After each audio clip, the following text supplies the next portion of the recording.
అందరికీ హాయ్ అండి. Welcome back to Pradhya's world. So last వీడియోలో పనసపొట్టు ఎలా కొట్టుకోవాలి, ఎలా తయారు చేసుకోవాలి చూసారు కదా.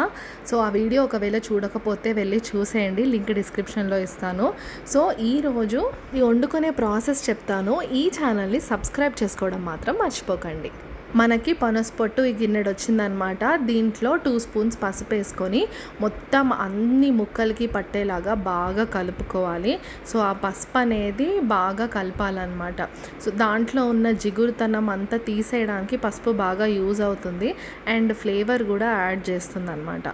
సో నీట్గా ఆ పట్టును అలా కింద నుంచి పైకి కలుపుకుంటూ పసుపు అంతా పట్టేలాగా కలుపుకోవాలి.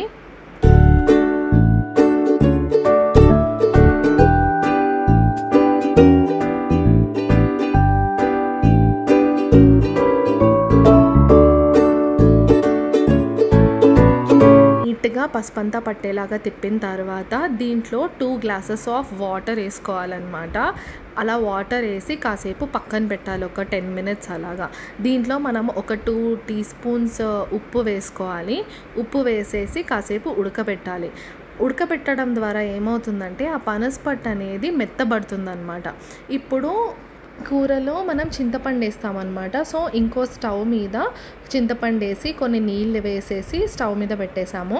ఇంకా పక్క స్టవ్లో మధ్య మధ్యలో అలా తిప్పుతూ ఉండాలి. పనసపొట్టు పెట్టాం కదా నీళ్ళు వేసి, సో అది పైకి కిందకి కలుపుతూ ఉండాలన్నమాట. అది కొంచెం మెత్తగా అయ్యేంత వరకు ఉంచి తీసేయచ్చు. తర్వాత కొంచెం ఉడికిన తర్వాత మనం చేతితో పట్టుకొని చూసి పనసపొట్టు కొంచెం మెత్తగా అయింది అని అనిపిస్తే మనం ఇంకా స్టవ్ ఆఫ్ చేసేసేయచ్చు అనమాట. చల్లబడే వరకు కాసేపు పక్కన పెట్టుకోవాలి. చల్లారే లోపు ఒక మిక్సీ జార్ తీసుకొని ఒక 4 స్పూన్లు ఆవాలు వేసుకొని 2 పచ్చిమిర్చి వేసుకొని మిక్స్ చేసుకుని పక్కన పెట్టేసుకోవాలి. సో కర్రీలోకి మనం ఈ పేస్ట్ వేస్తామన్నమాట. సో ఈ మాత్రం నలిగితే సరిపోతుంది. ఇప్పుడు కొంచెం చల్లారుంటుంది, ఇంకా పొగలు వస్తున్నాయి కానీ కొంచెం చల్లారుంటుంది. సో ఇంకా వేడిపోవాలి అని అంటే వేరే దీనికన్నా పెద్ద గిన్నెలో ట్యాప్ వాటర్ నింపేసి ఈ గిన్నె దాని మీద పెట్టినా కూల్ అవుతుంది. ఇంకా తొందరగా మనకి కూల్ అవ్వాలి అంటే వాటర్ మొత్తం నీరు పోయేలాగా మనం దాన్ని స్క్వీజ్ చేసేయాలన్నమాట. సో మేము ఏం చేసామంటే జల్లెడ ఉంటుంది కదా, జల్లెడలోకి ట్రాన్స్ఫర్ చేసేసి పైన ఒక మూత పెట్టేసి టైట్గా ప్రెస్ చేసేసామన్నమాట. సో దట్ అందులో ఉన్న వాటర్ కంటెంట్ అంతా బయటకు వచ్చేస్తుంది. చూసారా, ఇప్పుడైతే వాటర్ అంతా రిమూవ్ అయిపోయింది. ఇప్పుడు ఇందాక మనం ఉడకపెట్టుకున్నాం కదా చింతపండు, అది నీట్గా పిసికేసుకుని పెట్టేసుకున్నాము. ప్రాసెస్ ఏం లేదండి, కొంచెం పులిహోర పోపు వేసుకుంటాం కదా అలానే, కాకపోతే పనసపొట్టుతో కాబట్టి కొంచెం డిఫరెన్స్ ఉంటుంది. అది కూడా కంప్లీట్గా ఎక్స్ప్లెయిన్ చేస్తాను, జాగ్రత్తగా లాస్ట్ వరకు చూడండి. ఇప్పుడు స్టవ్ వెలిగించి ప్యాన్ పెట్టి ఒక 5 స్పూన్స్ ఆయిల్ వేసుకోవాలి. ఆయిల్ వేడెక్కిన తర్వాత దాంట్లో మనము జీలకర్ర వేసుకోవాలన్నమాట. సో జీలకర్ర కొంచెం వేగిన తర్వాత దాంట్లో పచ్చిశనగపప్పు ఒక 2 స్పూన్స్ వేసుకోవాలి. వేసుకొని కొంచెం బాగా వేగాలన్నమాట. వేగిన తర్వాత పొట్టు మినపప్పు ఉంటుంది కదా, అది ఒక 2 స్పూన్స్ వేసుకోవాలి. వేసుకొని ఇదంతా బాగా వేగాలన్నమాట. సిమ్లోనే వేపాలి, లేకపోతే మాడిపోతుంది. సో నీట్గా కొంచెం వేగిన తర్వాత దీంట్లో ఒక 6 పచ్చిమిర్చి చీల్చేసి మధ్యలోకి సన్నగా చీల్చేసిన పచ్చిమిర్చి వేసుకోవాలి. దీంతోపాటు 2 ఎండుమిర్చి కూడా వేసుకోవాలి. అంతా సిమ్లోనే బాగా వేగాలన్నమాట. స్పీడ్ పెడితే కంపల్సరీ మాడిపోతుంది, టేస్ట్ అసలు బాగోదు. సో సిమ్లో పెట్టుకొని నీట్గా దగ్గరికి ఒక కొంచెం గోల్డెనిష్ కలర్లో వెళ్ళే వరకు మనము తిప్పుకోవాలన్నమాట. బాగా వేగాక దీంట్లో కరివేపాకు వేసుకోవాలి. కరివేపాకు కూడా కొంచెం ఆయిల్లో బాగా వేగిన తర్వాత నెక్స్ట్ ప్రాసెస్ కోసం ఏం చేస్తున్నామంటే ఇవన్నీ బాగా వేగిపోయాయి కాబట్టి ఈ పప్పులన్నీ సెపరేట్గా ఒక గిన్నెలోకి తీసి పెట్టుకుంటున్నాం అనమాట. నెక్స్ట్ చింతపండు రసం అది ప్రిపేర్ చేస్తాము, సేమ్ పులిహోర పోపు కలుపుకుంటాం కదా అలాగే. దాంట్లో ఇవన్నీ ఏంటంటే ఎక్కువ కుక్ అయిపోకుండా సో కొంచెం ఫ్రై అయిన తర్వాత ఈ పప్పులన్నీ తీసి ఒక గిన్నెలో పెట్టేస్తామన్నమాట. మిగిలిన దానిలో ఏం చేస్తామంటే ఇందాక మనం చింతపండు రసం కలుపుకుని పెట్టుకున్నాం కదా, ఆ చింతపండు రసము పిండేసేస్తామన్నమాట. ఇప్పుడు ఈ చింతపండు రసం అంతా బాగా ఉడకాలి. సో నీట్గా సిమ్లో పెట్టుకొని తిప్పుతూ ఉండాలి అడుగంటకుండా. మనం దీంట్లో కొంచెం ఒక స్పూను ఉప్పు వేసుకొని తిప్పాలన్నమాట. మనకు ఒకవేళ ఉప్పు తర్వాత కావాలి అని అనిపిస్తే మళ్ళీ తర్వాత వేసుకోవచ్చు, అప్పుడు అడ్జస్ట్ చేసుకోవచ్చు.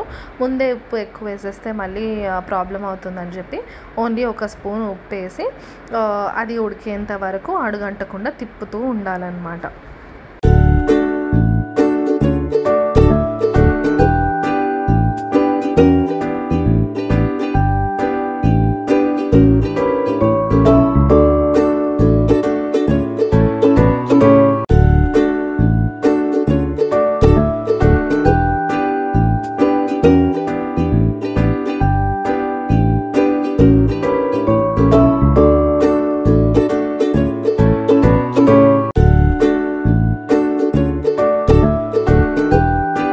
పండు పులుసు దగ్గరగా అయ్యి ఆయిల్ అనేది మనకి పైన తేరుతున్నట్టు కనిపించినప్పుడు ఇందాక మనం పక్కకు తీసి పెట్టుకున్నాం కదా పప్పులన్నీ, అవన్నీ మళ్ళీ వేసేసుకొని నీట్గా మిక్స్ చేసేసుకోవాలి.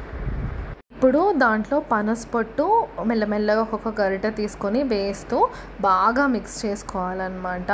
సో మనకి పోపు అంతా పట్టుకు మొత్తం పట్టేటట్టు కలపాలి, బాగా కలపాలి. కింద పైన సిమ్లో పెట్టుకొని నీట్గా కలిపేసుకోవాలి.